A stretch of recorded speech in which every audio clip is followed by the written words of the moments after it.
Para los que no han estado en las enseñanzas anteriores, hemos estado sentados en el verso 14 que dice de 1 Tesalonicenses capítulo 5, también os rogamos, hermanos, que amonestéis a los ociosos, que alentéis a los de poco ánimo, que sostengáis a los débiles y que seáis pacientes para con todos.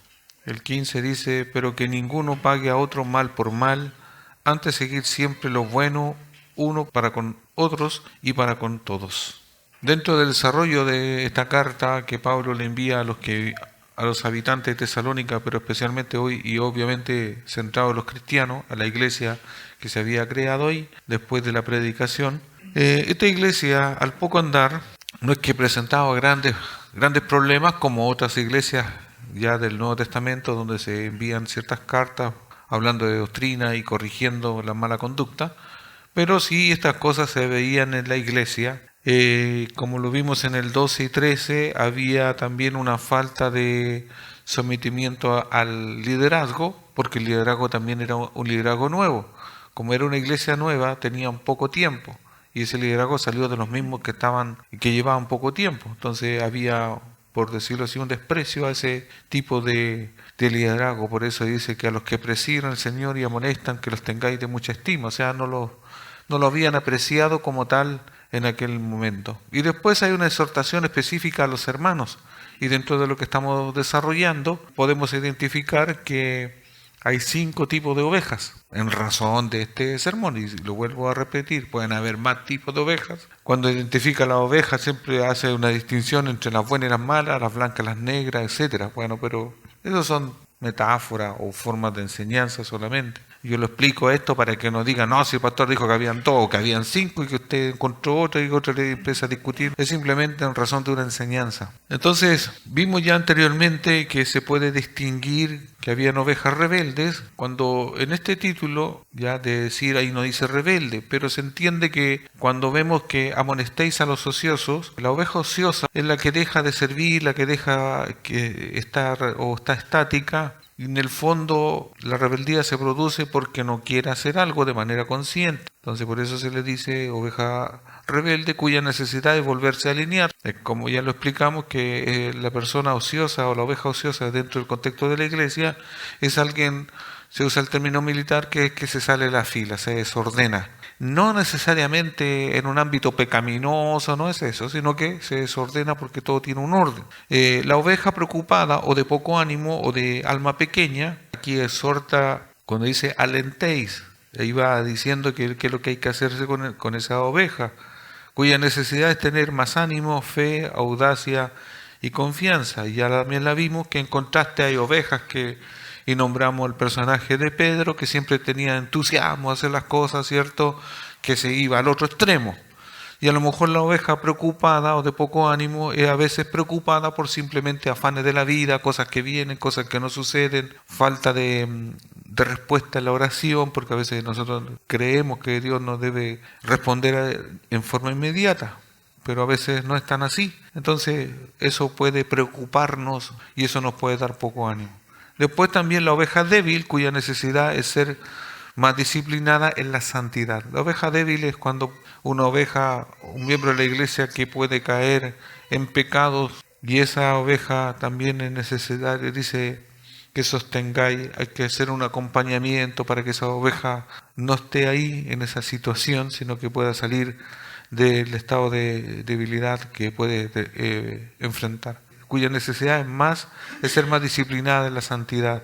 Acuérdense que la disciplina eclesiástica o del creyente consiste muchas veces en ser metódico, en tener ciertas rutinas, en el sentido de que no descuidar la oración, el estudio de la palabra, porque eso a todos nos alimenta y nos edifica. Si dejamos esos pilares fundamentales, lo más probable es que vamos a entrar en un estado de debilidad, ya sea por lo que sea, por los afanes de la vida, como se nos presente la vida en el día a día. Y hoy vamos a ver la cuarta tipo de oveja, la oveja fastidiosa, la que es impaciente, cuya necesidad es mantener el paso en obediencia. Y si alcanzamos, iremos a ver la oveja mala, cuya necesidad es comportarse con rectitud. Entonces, ya vamos a ver cómo tratar con la oveja fastidiosa o la oveja que se fastidia por todo. Cuando desarrollaba este tema, yo pensaba que la oveja fastidiosa podría ser necesariamente la que incurre en una molestia a las ovejas buenas, por decirlo así. Cuando hablamos de buena, no es que la oveja sea así, santurrona y que ande con ala y que no peca nunca. Estamos hablando un promedio de una oveja normal, ¿ya? No ese estereotipo de una oveja que camina en las nubes con pomponcitos así. No, no, eso no es la oveja.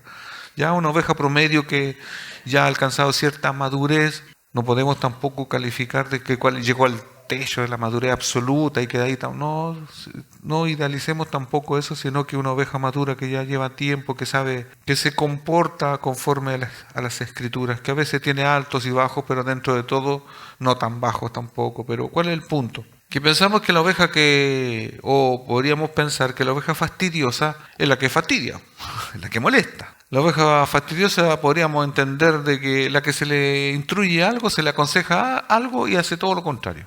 Yo creo que todos podríamos concordar, esa soy yo. Cuando uno le dice, llega la hora, no llega la hora, congrégate, no se congrega, estudia la Biblia, no la he estudiado porque tengo esto, la que tiene que orar, no, es que no tengo tiempo, etcétera. Esa supuestamente yo pensaba también que esa es la oveja fastidiosa, la que molesta. Resulta que no es esa. Ay, menos mal, me salvé. Y me salvé yo también, porque ahí todos nos salvamos, porque somos todos iguales. Sí que estamos en el otro lado. Estamos aprobados el sermón. Hable nomás, pastor, porque yo no era esa, menos mal. No hablar contra eso. Dice el texto, que seáis pacientes para con todos. Ay, no dice fastidiosa. Si está demandando Pablo aquí a los de Tesalónica que seáis pacientes para con todos, hay que entender que hay alguien que está robando la paciencia o algo, alguna circunstancia o ciertas ovejas están siendo que las que deberían ser pacientes no lo son.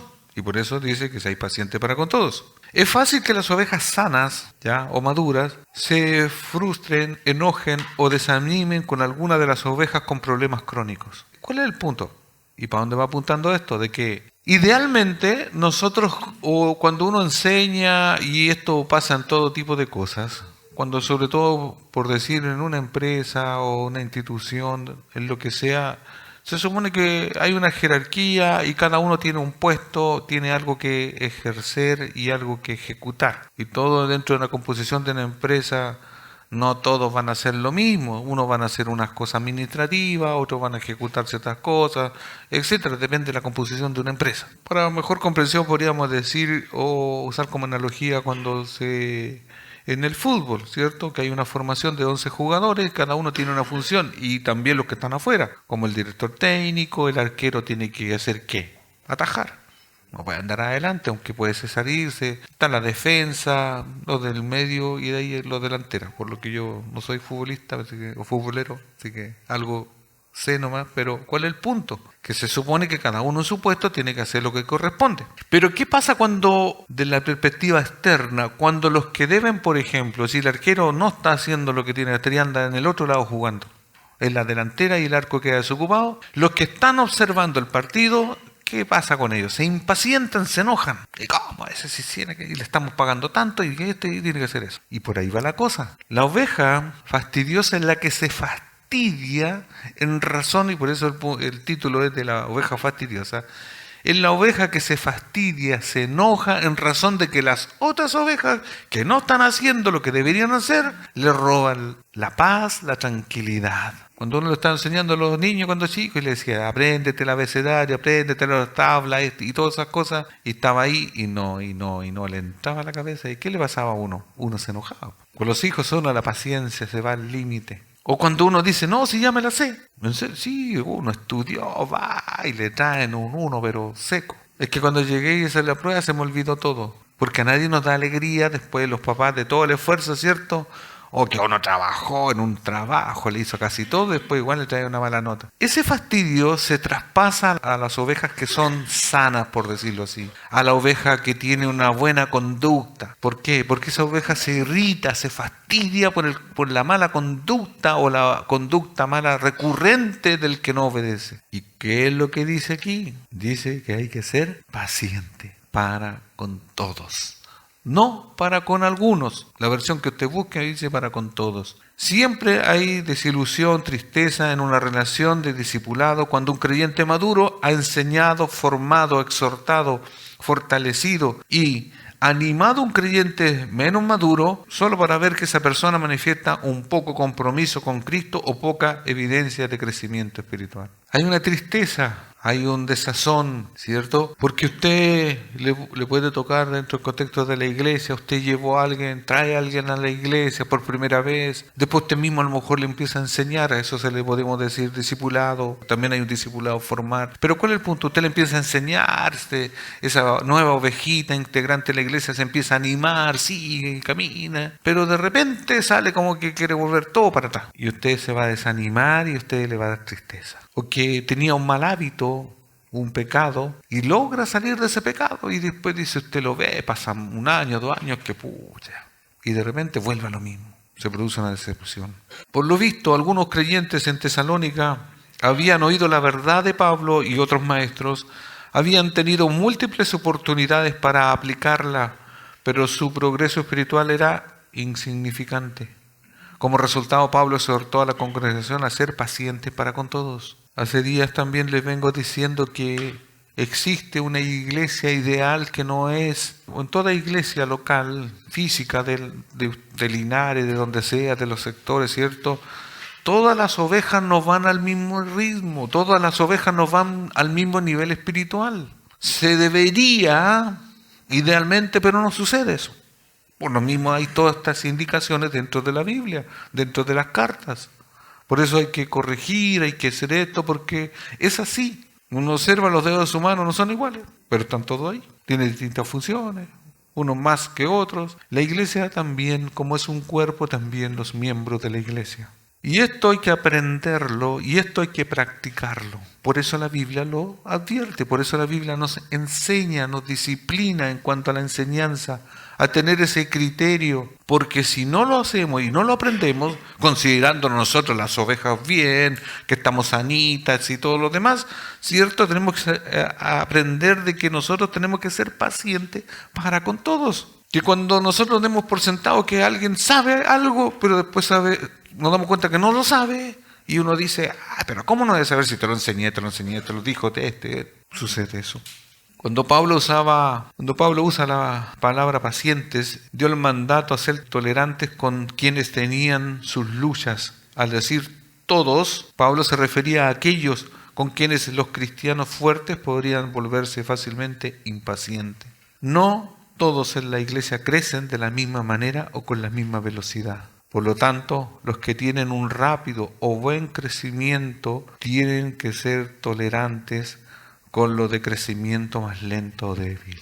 Esto no es el colegio y esto no es la universidad, esto no es ese lugar. Es distinto. En el colegio, donde hay mucha exigencia, o se le llaman colegios de élite o universidades, ahí cada uno, como decimos en buen chileno, se rasca con sus propias uñas. Ahí cada uno lo que tiene que hacer, si es el primero y si los demás van ahí, no tiene ni siquiera la obligación de arrastrar y ayudar a los demás. Si es que usted es cristiano y lo quiere hacer, lo hace. Pero ¿cuál es el punto? Eso es el mundo. Eso funciona así, la sociedad competitiva, el exitismo y todo eso. En otras instituciones, como se observa o usted lo ha observado, el que le puede poner el pie al otro, el que está más abajo, le coloca el pie, no le importa. No es que suceda siempre, pero eso es, por decir, normal. En la iglesia no es así. Como somos un cuerpo, es todos o ninguno. Aquí es todos. Por eso el mandato es para todos. Aquí no es que yo diga, sí, ese no me interesa. Si no viene como en un año, o no viene en un mes, es que si no estudia, es porque si peca él, peca él. No, aquí si alguien peca en el cuerpo, la iglesia, nos afecta a todos. Pero es que a mí sí, afecta. Es como por decir, hay uno que anda estafando, mintiendo por allá, por otro lugar, pero a mí no me ha estafado ni me ha mentido, no me afecta. Sí, afecta igual. Porque si se dice ser cristiano y es cristiano, pero por una razón de lo que sea, está incurriendo en un pecado, está haciendo algo, nos afecta a todos. Y no estoy hablando de la buena reputación de la iglesia, pero nos afecta porque es algo espiritual. Porque puede haber alguien en una práctica pecaminosa, oculta dentro de la iglesia, y que nadie sabe, pero igual afecta. Porque lo espiritual no necesariamente se ve, pero en un momento Dios, o Dios en este caso, lo está observando por sus atributos. A Dios no lo podemos pasar por alto, Dios no pasa por alto, Dios está observando su iglesia. Por eso si hay algo, una pecaminosidad en el corazón de alguien en la iglesia, igual va a salir a la luz. No a lo mejor públicamente, pero se va a observar, o Dios va a tener un trato con la persona. Entonces, ¿qué hace la iglesia, las ovejas sanas, al ver que alguien está así incurriendo en un pecado, sale o no? ¿Cómo tiene que responder? Sean pacientes. Cuando la Biblia habla de exhortarse, ¿qué dice? Habla de que cuando nos exhortemos, vete como uno se tiene que ver como a sí mismo, como que uno se está exhortando, no como superior al otro, no con ese enojo que, ¿cómo no va? Con amor, con mansedumbre, pero nunca de manera altiva. Entonces, la iglesia tiene que crecer, por decir así, preocupándose con los ociosos, con los de poco ánimo, con los débiles, con los que a lo mejor son indisciplinados, ¿ya? Y por eso mismo nosotros tenemos que ser pacientes, o no debemos convertirnos en ovejas que nosotros somos tan impacientes que vamos a ser fastidiados o fastidiosos. Usemos la paciencia como fruto del Espíritu. Porque las cosas, ¿cómo se practican? ¿Cómo salen a flote los frutos del Espíritu? Cuando hay condiciones no ideales. Porque condiciones ideales yo creo que todos somos así, ¿o no? Como cree que el mundo que somos nosotros. Oh, los de la iglesia necesitan. Oh, y nosotros somos... Pero somos todos también débiles en nuestra carne, en nuestra debilidad. Cuando algo es bueno en nosotros, porque Cristo es el que ha puesto eso. Y bueno, y si uno sigue observando la Biblia, si observamos la Biblia, que es nuestra referencia, ¿cierto?, de manera ideal, esto de la impaciencia entre las ovejas, o los que se fastidian dentro de todo esto, aquí vamos a ver algunos ejemplos. Es algo que pasó, ¿cierto?, con los de Tesalónica. El mismo Señor Jesús lo vivió con sus discípulos, ya que muchas veces los reprendió por su lento entendimiento y crecimiento. ¿Qué pasó con los discípulos? ¿Cómo los llamó el Señor? Hombres de poca fe. Mateo 8:26. Entiéndase, no estoy diciendo que el Señor cayó en un pecado, para nada. Pero el Señor reprende a los que debiesen estar en una fe óptima. Porque el que hace perder la paciencia, ¿quién es? Los que dudan de su fe, los que están débiles en su fe, o los que ni siquiera usan su fe. Cuando alguien no usa su fe, está débil en su fe, provoca que el que está observando sea impaciente. Mateo 8:26 dice, ¿por qué tienes miedo?, preguntó Jesús. ¿Tienen tan poca fe? Entonces se levantó y reprendió al viento y a las olas, y de repente hubo una gran calma. Este texto, hablando de la impaciencia, o hablando en este caso, del que se puede fastidiar, aquí hay una conducta, ¿cierto?, de los discípulos. Los discípulos en ese momento tuvieron miedo. Pero ¿quién no va a tener miedo? Y aquí podemos usar la observación del pasaje. Hay una tormenta, ¿cierto? ¿Y cómo no vamos a tener? Y van en una barca, van en un bote, ¿cierto? ¿Y quién no va a tener miedo? ¿Y con quién iban? Si ya habían reconocido que era Jesucristo, ¿o no? Que era Dios mismo. Más encima, unos por oficio eran marineros, eran pescadores. Entonces, ese es el análisis básico. Pero ¿cuál es el punto? ¿Tenían miedo? Lo observo porque hay que observarlo de esta manera, o yo le estoy dando esta intencionalidad. Todos nosotros nos llevamos un día con el Señor, llevamos a lo mejor tiempo con el Señor. ¿Cuánto tiempo lleva usted conociendo a Dios? ¿Una hora? ¿Qué Dios ha hecho en su vida a favor suyo? ¿Una cosa, dos cosas, tres cosas? Si usted es verdaderamente salvo, ha hecho la cosa más notable y más grandiosa de todo el universo, que es haberle dado a usted vida. Ese es el milagro más grande que puede existir, es que usted y a nosotros nos dio vida juntamente con el amado, ¿cierto? Nos dio vida y vida eterna. Usted es indestructible porque usted ya es de Dios y Dios lo va a preservar. De ahí no existe un milagro más grande que ese. Todo el resto hacia abajo, ¿cómo decimos nosotros? Pero a la cola, después ya es. Pero por las razones diversas, en un momento nosotros podemos tener miedo, como lo tuvieron los discípulos. ¿Y cómo nos dice el Señor? Poca fe. Pero volviendo a Tesalónica, en un momento alguien de la misma iglesia puede tener miedo. Pero el que es maduro y que tiene una relación estrecha con el Señor, en ese momento se puede enojar. Y podemos decir, ¿y cómo voy a tener miedo? Si actuamos así es por una impaciencia. Y como decía, y nos vamos a fastidiar y nos vamos a convertir probablemente en una oveja fastidiosa, fastidiada. De ser como una oveja buena, ideal, a hacernos fastidiar o fastidioso, ¿cierto? O estar ahí fastidiado por una situación X. ¿Por qué? Porque veo que otros tienen miedo y cuando no lo deberían tener, sí. También obsérvate tú mismo que también en un momento puedes tener o podemos tener miedo. Y por eso tengo que ser paciente, porque yo puedo ser fortalecido en un área de la vida, en otra, y tú en otra. Como cuando de repente uno dice, ¿cómo tú no podés? Oye, si Dios es así, sí. ¿Y cómo podés tener tristeza si Dios te pone el gozo en nosotros? ¿Y cómo tú podés estar así? Y empezamos como a prejuzgar. Y eso es una mala conducta y pésima conducta en la iglesia. Es acervar los ánimos.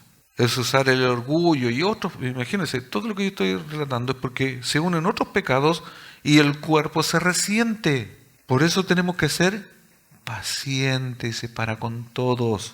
Porque cuando todos estamos bien, por decirlo así, ideal, ¿usted usa la paciencia o no? Podríamos decir prácticamente no, porque está todo bien. Cuando usted, se lo pongo de la siguiente forma, usted va a hacer un trámite, forma una fila. Pero antes de formar la fila, imagínese, no hay fila, está usted solo así. Raro sería, pero usted va a hacer un trámite ahí. Y usted entra así y le dice, bienvenido, lo estábamos esperando. ¿Qué necesita? Mire, vengo a hacer un trámite. ¿Cuál trámite? Es que, mire, no importa que no haya traído ni el carnet, ni sepa cómo se llama, pero nosotros lo vamos a hacer igual. ¡Ah, qué maravilla! Bueno, así estamos para servirle. Imagina fuese todo así, pero no funciona así, po. Nos topamos desde el viaje saliendo de la casa con obstáculos. Con que primero se quedó dormido, va atrasado, y va entrando, ni entrando ya la cola está para afuera de la calle. Ya no hay ni número y usted va a hacer una fila por si acaso. ¿Y qué pasa con todo eso? ¿Cómo está su paciencia? Ahí se estira, como decimos, más que chicle. Más encima se junta con el que está adelante de la fila, atrás de la fila, diciendo, no, siempre es así. No, y esto. Y empieza como a exacerbarle usted que iba medianamente con una paz y empieza a menoscabar y a gastar su paciencia. No, si estas cajeras, o estas, no, estas no. Y usted trata de no contaminarse con eso, pero al final la paciencia salta como un fusible y dice, sí, son todos así. Y para eso le pagamos con nuestros impuestos y se pone del otro lado encima. ¿Se da cuenta, no? Y el cristiano en esa situación se fastidia. Yo estoy dando un ejemplo, que ahí es donde la paciencia se agota. O parece que la que yo tenía, la que es un fruto del Espíritu, parece que no está. Si yo lo pongo en ese ejemplo, y pasa eso, lo trasladamos a la iglesia, pues hacer lo mismo. Se ponen todos de acuerdo, un día X, una hora X, porque vamos a hacer el aseo, porque estoy en el ministerio del aseo, entonces voy a estar con la hermanita o el hermanito, que justo nos vamos a juntar el día tanto a las 8 de la tarde. Y uno de los dos no llega. Y el otro está tan contento. La bendición me la voy a llevar solito, solita. Y empieza así. ¿Para qué se compromete? Si dijo, paciencia. Pacientes uno para con todos. ¿Por qué? Porque nos fastidiamos y no debiese ser así. Los hermanos cristianos de Tesalónica debían tener paciencia ilimitada. A ver, ¿cómo eso? No. Hermanos cristianos de Tesalónica deberían tener una paciencia ilimitada con las ovejas fastidiosas. De la misma manera en que Dios tiene paciencia grande, una paciencia tan grande para con todas las ovejas. De ahí cuando ponemos como a Dios, ¿cómo voy a tener la paciencia de Dios? ¿Yo? No, pues pastor, estamos mal. Yo la mía es como la mía nomás, pues como la que me dio... No. Nosotros tenemos que desarrollar la paciencia que tiene Dios. ¿Se podrá? ¿Qué dicen ustedes? Éxodo 34, verso 6, versión NTV. El Señor pasó por delante de Moisés proclamando, dice, esta versión dice Yahweh o Yahvé, el Señor, el Dios de compasión y misericordia, lento para enojarse, y estoy lleno de amor inagotable y fidelidad. ¿Cómo es Dios?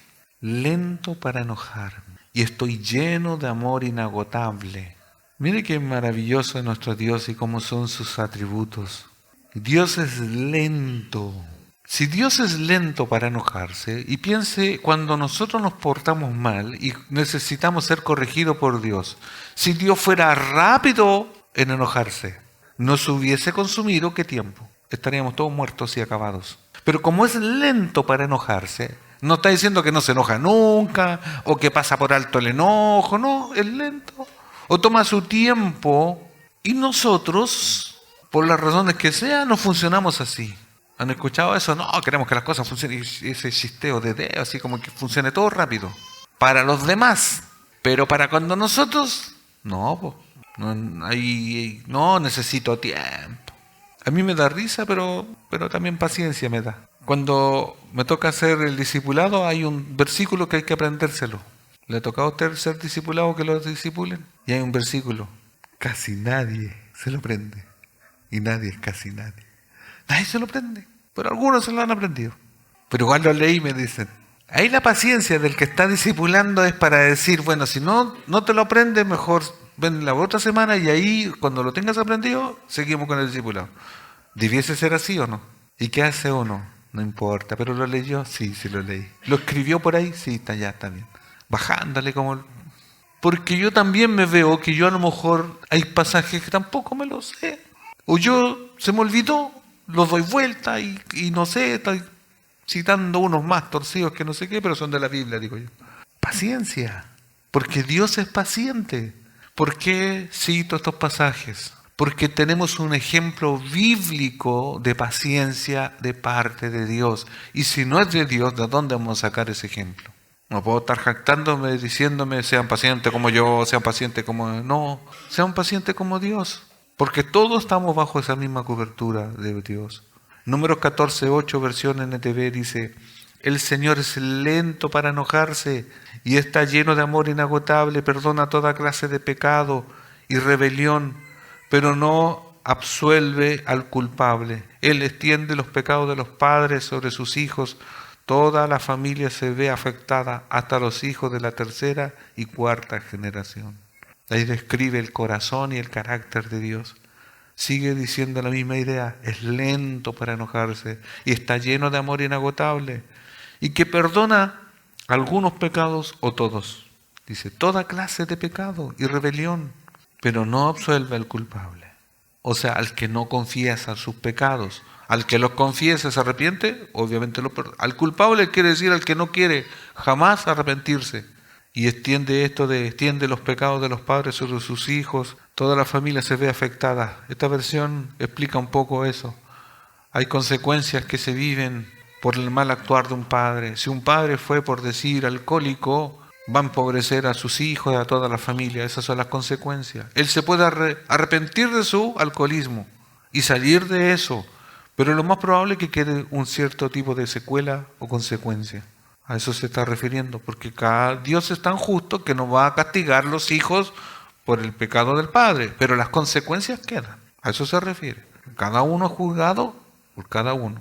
Salmo 86:15, versión NTV, la misma idea. Pero tú, oh Señor, eres Dios de compasión y misericordia, lento para enojarte y lleno de amor inagotable y fidelidad. O sea, Dios, por excelencia, lento para enojarse, lleno de misericordia, lento. Nosotros yo creo que cambiamos este lento, nosotros somos lentos para cambiar, pero para enojarnos, una vez, ¿se acuerdan que hicimos un sermón que yo le puse como título Los Mecha Corta? ¿Se acuerdan o no? No, justo no vino nadie. No, nosotros no éramos los Mecha Corta, nosotros, la mecha mojada, nunca se enciende usted, nunca. Parece a veces así, nosotros somos rapiditos para enojarnos, somos impacientes, pero hermanos, debemos caracterizarnos como cristianos de ser pacientes. Isaías 63, del 7 al 9. Voy a leer dos versiones. La primera, a lo mejor, si no le queda muy claro, la Reina Valera, y después la otra. Hay un título que sugiere algo, dice la bondad de Jehová hacia Israel. Aunque este texto está en su inicio escrito para Israel, porque Dios tuvo mucha bondad y misericordia y paciencia con Israel, pero también para con todos. Dice, de la misericordia de Jehová haré memoria de las alabanzas de Jehová conforme a todo lo que Jehová nos ha dado, de la grandeza de sus beneficios hacia la casa de Israel, que les ha hecho según su misericordia, según la multitud de sus piedades. Porque dijo, ciertamente mi pueblo son hijos que no mienten, y fue su Salvador. En toda angustia de ellos él fue angustiado, y el ángel de su faz los salvó. En su amor y en su clemencia los redimió y los trajo y los levantó todos los días de la antigüedad. Y la versión NTV dice: hablaré del amor inagotable del Señor, alabaré al Señor por todo lo que ha hecho, me alegraré por su gran bondad con Israel, que le concedió según su misericordia y su amor. Y dijo: ellos son mi pueblo, ciertamente no volverán a traicionarme. Y se conmovió en su Salvador. Cuando ellos sufrían, él también sufrió, y él personalmente los rescató. Y su amor y su misericordia los redimió, los levantó y los tomó en brazos a lo largo de los años. Esa es la paciencia de Dios, su amor inagotable con el pueblo de Israel. Dios los castigó, pero aún así no los exterminó por completo, sino que los toma. Imagínense, esta versión habla de algo poético, algo hermoso. Cuando el pueblo de Israel sufría, el Señor sufrió. Cuando usted sufre, cuando usted cree que nadie le entiende lo que está pasando, Dios también sufre. Pregunta: ¿y si Dios sabe que yo sufro, por qué no cambia eso? No lo sé, pero Dios está trabajando, aún en el sufrimiento. Porque cuando el Señor sufrió, no sufrió por sufrir, sufrió por nosotros con un propósito. Cuando usted y yo sufrimos, es con un propósito, que al corto tiempo nadie tiene a veces una explicación, una razón, pero siempre es por algo mayor. Dios no hace las cosas porque es malo, no es porque Dios es un Dios que se está vengando por nosotros, porque no es el caso, sino porque Él está trabajando con nosotros. Romanos 3:25, versión NTV, dice: pues Dios ofreció a Jesús como el sacrificio por el pecado. Las personas son declaradas justas a los ojos de Dios cuando creen que Jesús sacrificó su vida al derramar su sangre. El sacrificio muestra que Dios actuó en justicia cuando se constituyó y no castigó a los que pecaron en el pasado. Dios se refrena porque Dios tiene paciencia. ¿Por qué el Señor no viene ahora por nosotros? Ahora, ya, porque estoy hasta aquí. Hasta aquí, hasta no sé dónde.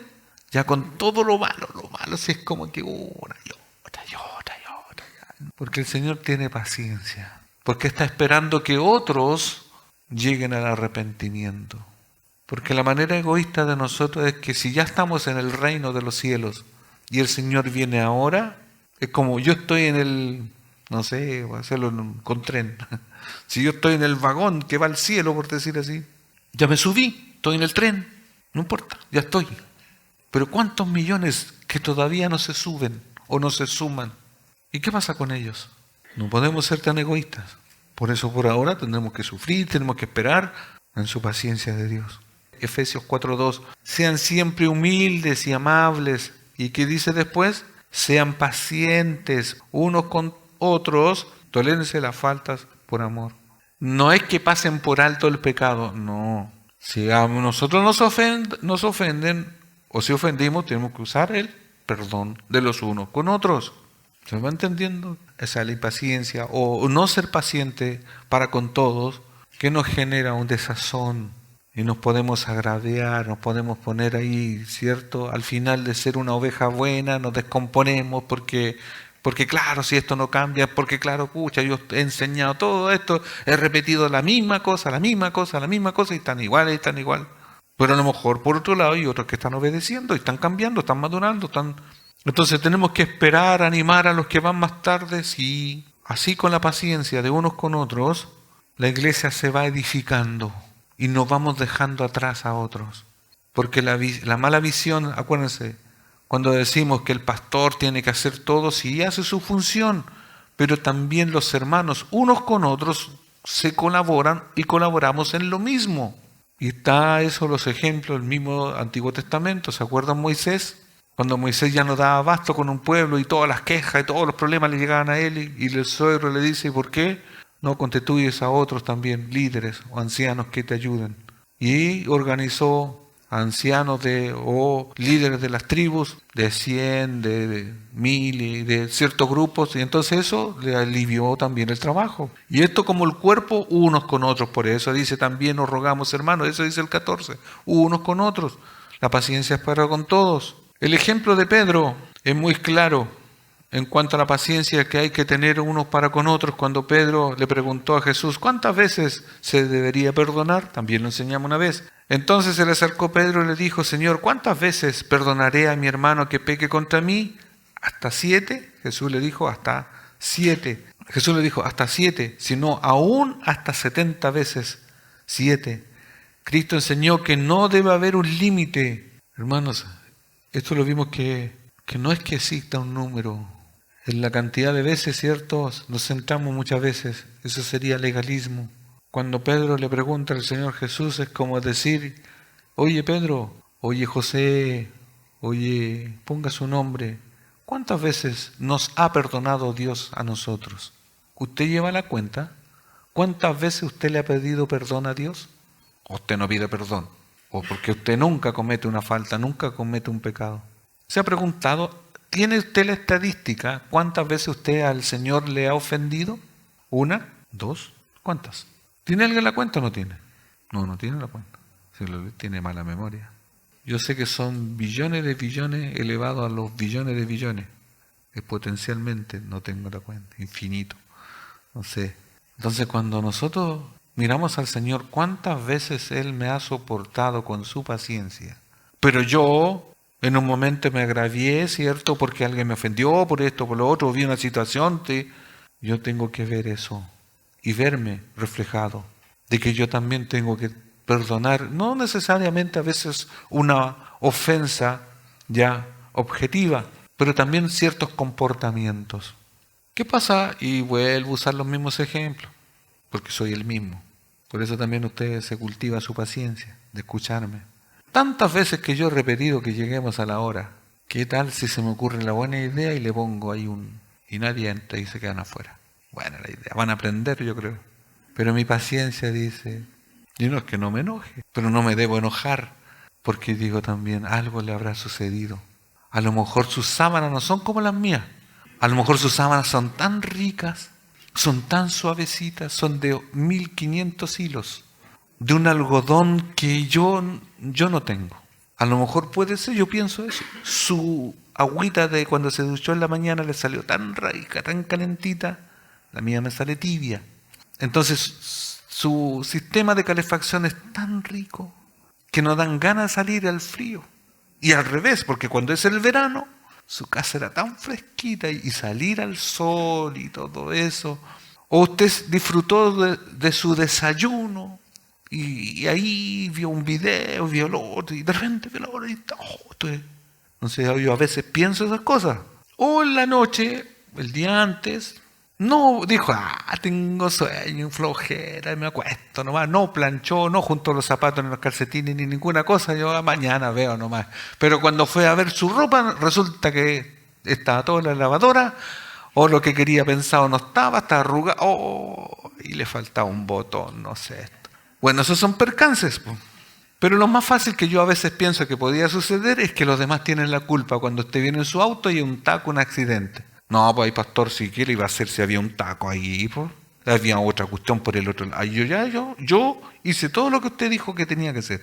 Me preparé antes todas las cosas. Tenía las llaves puestas del auto aquí, tenía la bicicleta con aire para que no esté la pincha de la mañana, bueno, depende cómo sea, tenía todo listo, pero resulta que al llegar un accidente, una cosa se cortó a la calle, se cayó un árbol y tantas cosas que suceden en esta vida. Y no me va a creer, hermanos. Todas esas cosas yo se las escucho, hasta se las creo. O sea, tengo que creer, pues no. No, es que algunas ya parecen de fantasía, pero es que yo no. Pero hermanos, no quiero ser la oveja fastidiosa. No me puedo fastidiar, no debo fastidiarme. ¿Por qué? Porque debo usar la paciencia que Dios me ha dado. Porque como ya lo vimos en los pasajes, ¿quién es paciente para con todos? Nuestro Dios. ¿Abusamos, yo creo, consciente, inconscientemente? Yo creo que sí. Porque ninguno me dio, ni yo di la cifra de cuántas veces le he pedido perdón. Y aún así, Quizás cuántas veces más vamos a seguir impacientando a Dios, en el sentido de seguir pecando, seguir faltando, seguir a lo mejor con una mediocridad entre nosotros como creyentes. Y eso fastidia, nos fastidiamos nosotros. Pero dice la Biblia, hay paciente para con todos. Como decimos nosotros, ¿cierto? Cuando uno se encuentra que está medio gordito. El lunes empieza la dieta y no la empezamos. Voy a ir al gimnasio, nos inscribimos y no vamos. Tantas cosas prácticas en las cuales nosotros no cumplimos y agraviamos a otros, le impacientamos. Porque hay cosas que repercuten en otras personas. La desobediencia de los hijos, ¿en quién repercute? En ellos mismos, aunque ellos no se dan cuenta. Y también, obviamente, los padres. Cuando los padres invierten en esto, en lo otro, hacen esfuerzo, y los hijos no les importa. Entonces, nosotros estamos envueltos en una sociedad donde tenemos que usar la paciencia todos los días. Pero, hermanos, los que somos creyentes, no nos debemos, a lo mejor nos debemos enojar, sí, o nos enojamos, sí, pero no caemos en pecado, o no tenemos que caer en pecado. Y no vivir en una conducta fastidiosa. Airaos, pero no pequéis. Porque no es que, yo lo he dicho también, no es que nos dé alegría con las cosas que son malas. Pero vamos a ver más adelante el verso 16, que debemos estar siempre gozosos. Ahí sí que ya se la puso más difícil todavía. Me está pidiendo paciencia el que es más impaciente, y ahora me salta con que los versículos que vienen más adelante va a darle con la cuestión de lo... Es así, la Biblia. Estas palabras están aquí puestas por el Señor, no por mí. Y a todos nos toca en un momento. Y todos somos todos. Por ahora, ¿cómo tratar con esto, con los impacientes? Miremos a Cristo, porque Él es el que tiene paciencia para con nosotros. Póngase en pie. Oremos al Señor. Padre, damos gracias, Señor, porque sé que usted ha hablado. Sé que en un plano natural nosotros nos fastidiamos cuando alguien no hace las cosas. Sé que en el plano natural todos nosotros nos da rabia, nos enojamos cuando esperamos que los demás hagan lo que tienen que hacer. Pero pasamos por alto que a veces también nosotros no hacemos lo que corresponde. O que cuando los demás no hacen lo que debiesen hacer, nosotros nos fastidiamos, nos enojamos y no perdonamos y no tenemos paciencia. Entonces, Señor, más allá de los otros, nosotros también caemos en un pecado de ser impacientes, intolerantes. Por eso, Señor, ayúdenos, porque usted nos ha dado, Señor, al Espíritu Santo, y dentro de ese Espíritu, Señor, nosotros tenemos que comportarnos como sus hijos. Señor, ayúdenos, denos la fortaleza. Ayude a la iglesia, Señor, a comportarse como corresponde. Señor, todos unos con otros. No hay superiores. Señor, están las débiles, las ociosas, las de poco ánimo, las malas, las buenas, y todos, Señor, todos somos sus hijos. Todos somos ovejas. Pero, Señor, hay que tener en cuenta que para que crezca la iglesia, tenemos que todos animarnos, aunque sea arrastrar a otro, pero, Señor, hacia el bien. Ayúdenos, Señor, y denos esa fortaleza. Señor, a usted sea la honra y la gloria, en el nombre único de Jesús. Amén.